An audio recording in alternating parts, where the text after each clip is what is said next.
Praise the lord. అనుదిన దేవుని వాక్యము.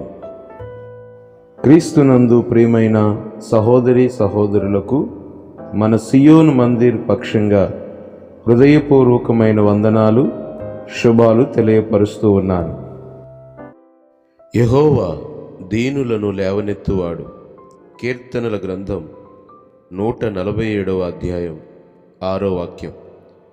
ప్రియమైన దేవుని బిడ్డలారా, మన దైనందిన జీవితాలలో కన్నీళ్లలో, కలవరాలలో, ఇరుకులలో, ఇబ్బందులలో కృంగిపోయినటువంటి పరిస్థితులలో ఉండి ఈ మాటలు వింటున్నావా?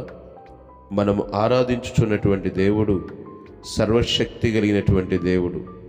నువ్వు పడి ఉన్నటువంటి స్థితిలో నుంచి, పతనమైపోతున్న స్థితిలో నుంచి పైకి లేవనెత్తి ఉన్నతమైన స్థితిలో నిశ్చయంగా దేవుడు నిన్ను నిలవబెట్టగలడు. ఐగుప్తు దేశంలో బానిసగా జీవిస్తూ ఉంటున్నటువంటి యోసేపు జీవితంలో, ఆయన జీవితంలో ఎదురైన అనేకమైన నిందలు, శ్రమలు, అవమానాలు, చెరసాల అనుభవాలన్నిటిలో యోసేపును ఓ ఉన్నతమైనటువంటి స్థితికి దేవుడు హెచ్చించినట్లుగా మనం చూస్తున్నాం.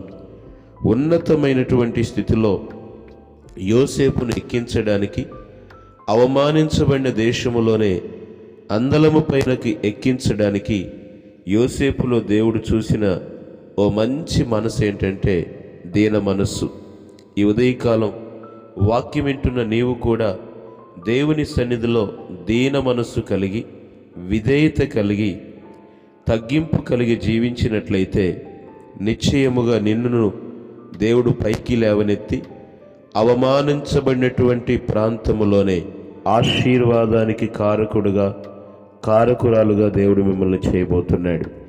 నిశ్చయముగా అట్టి కృప దేవుడు మీ జీవితాలలో విస్తరింప చేయనట్లుగా ప్రభు సన్నిధిలో యోసేపు వంటి దీన మనస్సు కలిగి ఆయన కృపలో వర్ధిల్లుదుముగాక. ఆమెన్. ప్రార్థన.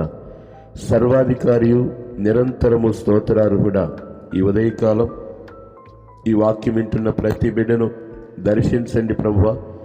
అయా, అవమానాలలో, నిందలలో, ఒంటరి జీవితంలో విసికి వేసారిపోయినటువంటి పరిస్థితుల్లో ఉండగా వారి యొక్క మనస్సు నీ మీద నిలిపి నీ సన్నిధిలో దీనులుగా అయా తండ్రినైనా జీవిస్తూ ఉండగా నిశ్చయముగా వారిని దర్శించి యోసేపును పైకి లేవనెత్తిన దేవుడా, నిశ్చయంగా నీ బిడ్డలను కూడా దర్శించి ఓ ఉన్నతమైనటువంటి స్థితిలో నిలబెట్టి మహిమ, ఘనత, ప్రభావములు పొందుకొనమని యేసు నామం పేరిట ఈ ప్రార్థన మీకు సమర్పించి వేడుకుంటున్నాను తండ్రి. Amen, amen. అందరికీ ప్రైజ్ ద లార్డ్. ప్రభు కృప మీకు తోడై ఉండి నడిపించునుగాక.